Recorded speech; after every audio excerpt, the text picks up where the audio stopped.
नमस्कार। Advik education channel पर आपका स्वागत है।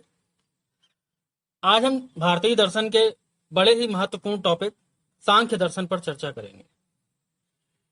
सांख्य दर्शन सभी दर्शनों का फ्रेमवर्क है, क्योंकि इसे जाने बिना किसी भी भारतीय दर्शन को समझना बहुत कठिन है।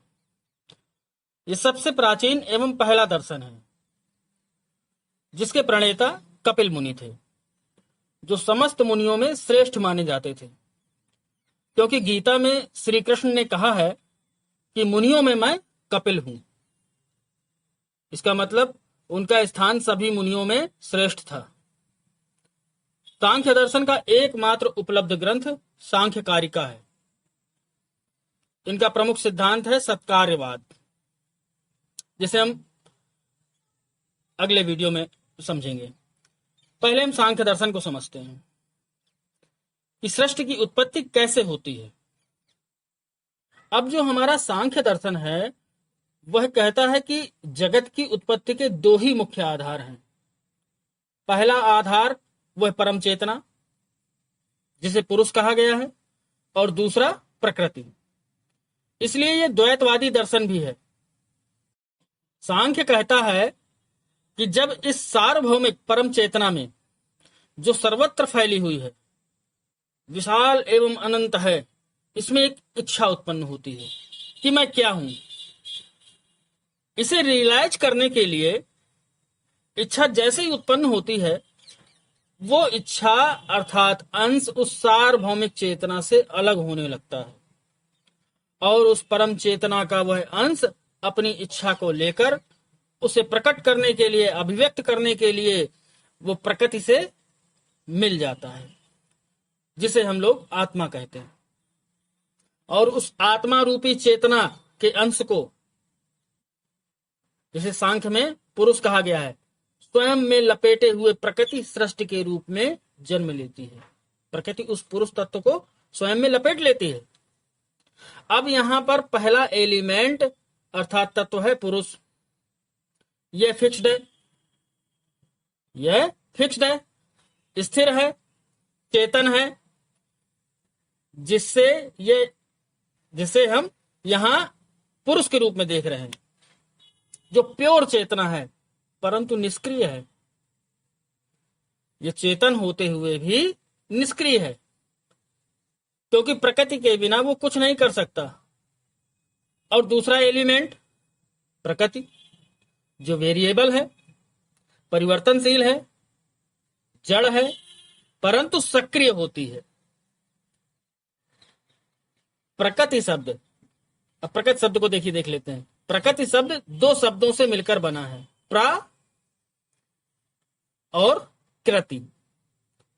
प्रा का अर्थ है पूर्व अर्थात पहले, बिफोर, और कृति अर्थात क्रिएशन यानी निर्माण। इसलिए प्रकृति का शाब्दिक अर्थ है बिफोर क्रिएशन, यानी निर्माण से पूर्व या निर्माण से पहले। इसका मतलब प्रकृति कोई वस्तु नहीं है, और प्रकृति का मतलब यह भी नहीं है जो हमें दिखाई दे रहा है, जो हम चारों ओर देख रहे हैं। इसको भी हम सीधे प्रकृति नहीं कह सकते, बल्कि यह क्षमता का एक गुण है। इसका मतलब प्रकृति वह क्षमता है जो सभी चीजों को स्वरूप प्रदान करती है, जिसे हम प्रकृति के रूप में देख रहे हैं। और यहां प्रकृति स्वयं को अभिव्यक्त करने के लिए चेतना अर्थात पुरुष की खोज कर रही होती है, और ये दोनों मिलकर इस संसार में जन्म लेते हैं। और इस जगत की रचना जड़ और चेतन दोनों तत्वों से मिलकर होती है। फॉर एग्जाम्पल, एक जंगल में आग लगी हुई है, जिसमें एक अंधा और एक लंगड़ा दोनों फंसे हुए हैं। अंधे को रास्ता नहीं दिखता कि मैं किधर को जाऊं, और लंगड़े को रास्ता पता है पर वो चल नहीं सकता। तो दोनों आपस में मिल जाते हैं। अंधा कहता है कि आ तू मेरे कंधे पर बैठ जा, और लंगड़ा जो है वो उस अंधे के कंधे पर बैठ जाता है, और दोनों उस जंगल से बाहर निकल जाते हैं। इसी प्रकार पुरुष लंगड़ा है, चल नहीं सकता, और प्रकृति को रास्ता नहीं पता है क्योंकि उसे दिखाई नहीं दे रहा, तो प्रकृति कहती है कि आ तू मुझ में आरूढ़ हो जा और मुझे रास्ता दिखा, और दोनों मिलकर इस संसार में पैदा होते हैं। ठीक, आपने ये सिंबल देखा होगा, इसे यिन यांग कहते हैं। ये चाइनीज द्वैतवाद का प्रतीक चिन्ह है। इस सिंबल के डायग्राम को हम सांख्य के आधार पर समझ लेते हैं। इसमें ब्लैक कलर का यिन प्रकृति के रूप में है और व्हाइट कलर का यांग जो पुरुष अर्थात चेतना के रूप में है। ठीक है, यिन का मतलब प्रकृति। इसके गुण कैसे हैं? देखिए, पैसिव अर्थात निष्क्रिय है, डार्क यानी अंधकार है, इम्पटी अर्थात अपूर्ण एवं खाली है, निगेटिव अर्थात नकारात्मक शक्ति वाला है। और वहीं देखिए यांग अर्थात जिसको हमने पुरुष के रूप में रखा है, पुरुष तत्व के रूप में, इसके गुण क्या हैं? ये एक्टिव है अर्थात सक्रिय है, ब्राइट अर्थात उज्जवल एवं प्रकाशवान है। यहां पर जो सक्रिय है ये उसकी चेतना से अर्थ है। यहां सक्रिय का अर्थ ये मत समझ लीजिएगा कि स्वयं में उसमें कुछ है, एक्टिव है, स्वयं में चेतना है परंतु निष्क्रिय है। ब्राइट अर्थात उज्जवल एवं प्रकाशवान है, फुल अर्थात पूर्ण, और पॉजिटिव यानी सकारात्मक शक्ति वाला। और एक बात गौर करने वाली है कि दोनों में विपरीत शक्तियों को परस्पर और संतुलन के रूप में देखा जा सकता है। एक चक्र जो काले और सफेद भंवरों से बना होता है, प्रत्येक में देखिए प्रत्येक एक दूसरे में उसका स्थान होता है, और इनके अंदर जो एक बिंदु है वह एक दूसरे के मूल में इनकी परस्पर उपस्थिति को भी दर्शाता है। ये दो भिन्न भिन्न परिस्थितियों को दर्शा रहा है, अर्थात जो कुछ भी इस संसार में पैदा होता है वो प्रकृति और पुरुष के मेल से ही उत्पन्न होता है। इस प्रकृति के 3 गुण हैं, सत्व, रजस और तमस। इसलिए प्रकृति को त्रिगुणमयी कहा गया है। वहीं पुरुष को त्रिगुणातीत अर्थात इन तीनों गुणों से परे, जैसे हम कहते हैं ना आशातीत यानी आशा से परे, कल्पनातीत कल्पना से परे। ये गुण हमारे अंदर भी पाए जाते हैं क्योंकि हमारा जीवन भी इनकी क्षमताओं एवं गुणों से ही चलता है। इनके गुण क्या है इसको समझते हैं। सबसे पहला गुण है सत्व। सत्व गुण का लक्षण है लघुत्व और प्रकाशत्व। अब लघुत्व क्या है? लघुत्व अर्थात हल्कापन। यह हमारे मन शरीर को बिल्कुल शांत और हल्का रखता है क्योंकि ये गुण बड़ा हल्का गुण है। और प्रकाशत्व यानी इस प्रकृति रूपी अंधकार में अपने ज्ञान की टार्च का प्रकाश। ठीक है, ये हमको उस अंधेरे में रोशनी की किरण की तरह है, और जैसे हम इस प्रकाश को अपना लेते हैं धीरे धीरे धीरे धीरे सारे अज्ञान और अंधकार हमारे दूर होते चले जाते हैं। इसमें एक्टिव तथा फ्लो में रहने की शक्ति होती है। तत्व गुण में एक्टिव तथा फ्लो में रहने की शक्ति होती है। इसके द्वारा संतुलन, सद्भाव, अच्छाई, पवित्रता, सार्वभौमिकता, सकारात्मकता, शांति एवं आनंद जैसे सद्गुण उत्पन्न होते हैं। दूसरा गुण है रजस। रजस गुण का लक्षण है ये चलात्मक एवं क्रियावान होता है, मतलब एक्टिवेटर का कार्य करता है। इसके द्वारा हमारे अंदर ऊर्जा, आवेग, जुनून, गति आदि गुण उत्पन्न होते हैं। और तीसरा गुण है तमस। तमस गुण का लक्षण है ये गुरुत्व अर्थात भारीपन वाला होता है तथा आलस्यजन होता है। इसको आलस्य अर्थात आराम की बहुत उदासीनता जैसी आवश्यकताएं होती हैं, ये इसके कार्य हैं। इसके देखिए अब कार्य देखते हैं, ये इनएक्टिव करना, ये क्या करता है कि किसी चीज को इनएक्टिव कर देता है, नो मूवमेंट वाली। इसके द्वारा रेस्ट, विनाश, बुराई, नीरसता या निष्क्रियता, उदासीनता, जड़ता या सुस्ती आदि गुण उत्पन्न होते हैं। इनमें से जिसका भी आधिक्य हमारे अंदर हो जाता है वही गुण हमारे ऊपर आरूढ़ हो जाता है। ये तीनों प्रकृति की सत्ताएं हैं। इस प्रकार सांख्य के अनुसार सारा विश्व त्रिगुणात्मक प्रकृति का वास्तविक परिणाम है। इनसे ही प्रकृति जगत की रचना करती है। इन तीनों में ही प्रकृति रहती है और ये तीनों एक दूसरे पर हावी होने का प्रयास करते रहते हैं। फॉर एग्जाम्पल, रजस हमारे अंदर ऊर्जा उत्पन्न करता है जिससे हम कार्य करने के लिए तत्पर होते हैं। ये एक्टिवेटर का कार्य करता है। तब सत्व हमें स्टार्ट, यानी हमारे स्टार्ट को एक्टिव रखता है और उसमें एक फ्लो पैदा कर देता है। और जब हम थकने लगते हैं तब तमस हमें इनएक्टिव तथा निष्क्रिय करने लगता है और हमें रेस्ट तथा आराम की आवश्यकता महसूस होने लगती है।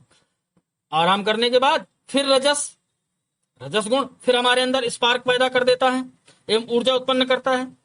फिर हम फ्लो में आते हैं और फिर थकने के बाद फिर रेस्ट करते हैं और ये क्रम चलता रहता है। ये क्रम अनवरत, और इसमें बैलेंस बहुत आवश्यक है। आइए प्रकृति द्वारा सृष्टि की उत्पत्ति के क्रम को समझते हैं। अब सर्वप्रथम प्रकृति के तीनों गुणों के मेल से एक फील्ड पैदा होती है जिसे हम महत कहते हैं, अर्थात बुद्धि। तो सबसे पहले प्रकृति ने से उत्पत्ति किसकी हुई? महत की, बुद्धि की, जिसे फील्ड ऑफ अवेयरनेस भी कहा गया है, जो ये तय करता है कि प्रकृति और पुरुष का संसार में क्या रोल होगा, उसका क्या वजूद होगा। और महत से अहंकार की उत्पत्ति होती है। अहंकार समझते हैं ना आप? अहंकार अर्थात अहम धन आकार, यानी स्वयं का रूप। स्वयं के रूप को ही अहंकार कहते हैं। शरीर को अपना वास्तविक रूप समझना मिथ्या अहंकार कहलाता है। इसलिए प्रत्येक जीव को अपनी चेतना, बुद्धि व महत द्वारा मिथ्या अहंकार को शाश्वत अहंकार में परिवर्तित करना होता है। जब तक मनुष्य बुद्धि के द्वारा अपनी पहचान इस स्थूल शरीर के रूप में करता है और शरीर को ही कर्ता समझता है, तब तक वो मिथ्या अहंकार से ग्रसित रहता है। तब तक सभी मनुष्य अहंकार में ही रहते हैं। इस प्रकार अज्ञान से आवृत्त होने के कारण तब तक सभी जीव अचेत अवस्था में ही रहते हैं। उन्हें मालूम ही नहीं होता कि वो क्या कर रहे हैं, उन्हें क्या करना चाहिए। तथा मनुष्य जब सचेत अवस्था में आने लगता है, जब उसमें चैतन्यता प्रवाहित होने लगती है, तब वो अपनी पहचान जीव के रूप में करने लगता है। तब उस मिथ्या अहंकार को हम ये ज्ञान मिटाने लगता है और शाश्वत अहंकार में परिवर्तित होने लगता है। यहीं से उसका अज्ञान दूर होने लगता है।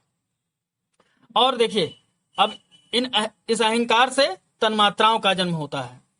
तन्मात्राएं 5 होती हैं। ये कौन सी हैं? देखिए, रूप, गंध, रस और स्पर्श। इन तन्मात्राओं से 11 इंद्रियां और 5 महाभूत उत्पन्न होते हैं। 11 इंद्रियां कौन सी होती हैं? इनमें से 5 ज्ञानेंद्रियां, 5 कर्मेंद्रियां और 1 उभयेंद्रिय। 5 ज्ञानेंद्रियां कौन सी हैं? आंख, नाक, कान, जीभ और त्वचा। जानते हैं आप सब लोग, पढ़ाई होगा बहुत। 5 कर्मेंद्रियां मुंह, हाथ, पैर, गुदा और जननेन्द्रिय। और 1 उभयेंद्रिय। उभयेंद्रिय कौन सी है? मन को उभयेंद्रिय कहा गया क्योंकि ये ज्ञानेंद्रिय और कर्मेंद्रियों के मध्य कम्युनिकेशन का कार्य करता है। इन्हीं देखिए 5 तन्मात्राओं से ही 5 महाभूत भी उत्पन्न हुए थे। 5 महाभूत कहते हैं पृथ्वी, जल, अग्नि, वायु और आकाश, जो हमारे शरीर का निर्माण करते हैं, बिल्डिंग मटेरियल हैं। कुल मिलाकर 25 तत्व सांख्य दर्शन के अंतर्गत वर्णित किए गए हैं। देखिए, 25 तत्व गिन लेते हैं। 11 इंद्रियां, 5 महाभूत, कितने हो गए? 16। 5 तन्मात्राएं 21, 1 अहंकार 22, 1 महत 23, 1 प्रकृति 24 और 1 तत्व पुरुष 25। कुल मिलाकर 25 तत्व जिनके द्वारा इस सृष्टि की उत्पत्ति होती है। सांख्य दर्शन कहता है कि जैसे अचेतन दूध बछड़े के लिए पोषण का कार्य करता है, उसी प्रकार प्रकृति आत्मा के मोक्ष के लिए कार्य करती है। ये सारे तत्व उस आत्मा, उस जो हमारी पुरुष, जिसको हम पुरुष तत्व कहते हैं, उसके सपोर्ट में सारे लग जाते हैं। शरीर के नष्ट होने पर ये सभी तत्व पुनः प्रकृति में क्रमशः विलीन हो जाते हैं। सांख्य कारिका के कुछ मध्ययुगीन भाष्य जैसे सांख्य पुष्पकांड में कहा गया है कि ईश्वर का अस्तित्व अप्रमाणित है, अर्थात ईश्वर के अस्तित्व को साबित नहीं किया जा सकता और इसलिए उसे अस्तित्व में नहीं रखा जा सकता।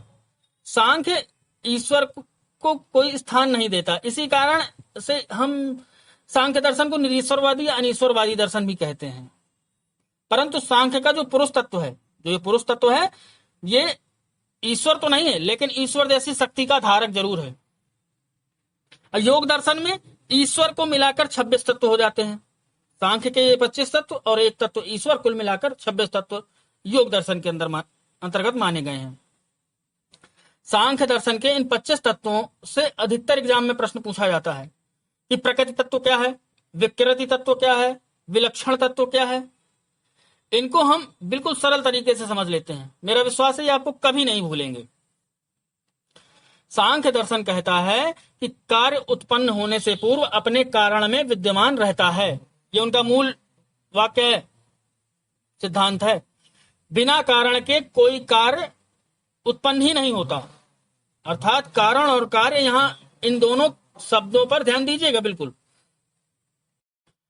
कारण अगर जनक है अर्थात प्रोड्यूसर है, तो कार्य क्या है, जन्य, मतलब प्रोडक्ट है। समझ आई बात? कार्य क्या है, प्रोडक्ट है, और कारण क्या है, प्रोड्यूसर। अब यहां देखिए, पुरुष और प्रकृति दोनों प्राइमरी एलिमेंट हैं, जिसमें प्रकृति अपने ग्रुप में पहला तत्व है। तो प्रकृति क्या है, कारण है, और महत कार्य है, क्योंकि महत की उत्पत्ति किससे हुई है, प्रकृति से। इसलिए प्रकृति प्रोड्यूसर है और महत प्रोडक्ट है। ठीक। अब महत से उत्पत्ति हुई है अहंकार की, इसलिए अब महत क्या हो गया, कारण, और अहंकार कार्य, और अहंकार से उत्पत्ति हुई तन्मात्राओं की। तो अब अहंकार कारण हो गया और तन्मात्रा हो गई कार्य, और तन्मात्रा से उत्पत्ति हुई इंद्रियों की और पंच महाभूतों की। तो तन्मात्रा कारण हो गई और इंद्रियां, जो 11 इंद्रियां हैं और ये पंच महाभूत हैं, ये कार्य हो गए। इतना समझ में आया? अब हमने जहां जहां कारण लिखा है उसे हम प्रकृति कर देते हैं, और जहां जहां कार्य लिखा है उसे विकृति कर देते हैं। ठीक है। अभी हमारा एक तत्व रह गया, पुरुष। इसमें पुरुष अलग और बिल्कुल अकेला है, चेतन होते हुए भी निष्क्रिय है। इसलिए पुरुष ना तो कारण है और ना कार्य है, इसलिए ये ना तो प्रकृति है और ना ही विकृति है। तो फिर क्या है? इसलिए सांख्य ने इसको क्या कहा, विलक्षण तत्व कहा। सांख्य ने 4 प्रकार के पदार्थों को बताया है। पहला प्रकृति, दूसरा प्रकृति विकृति, तीसरा विकृति, और चौथा विलक्षण। प्रकृति में आपकी प्रकृति आ गई, प्रकृति विकृति में आते हैं महत, अहंकार और तन्मात्राएं, विकृति में आते हैं आपकी ज्ञानेन्द्रियां, कर्मेंद्रियां, उभयेंद्रियां और पंच महाभूत। ठीक, ये जो 11 इंद्रियां हैं और ये पंच महाभूत। आपको बिल्कुल क्लियर हो गया होगा। यदि कोई डाउट हो तो आप कमेंट बॉक्स में कमेंट करके जरूर पूछिएगा, ताकि उन्हें दूर किया जा सके। सत्कार्यवाद को हम नेक्स्ट वीडियो में, अगले वीडियो में समझने का प्रयास करेंगे, और क्योंकि वीडियो काफी लंबा होता जा रहा है, तो आज का टॉपिक हम यहीं पर समाप्त करते हैं। नमस्कार। यदि आपको वीडियो अच्छा लगा हो तो वीडियो को लाइक और शेयर अवश्य करिएगा, चैनल को सब्सक्राइब करें। धन्यवाद।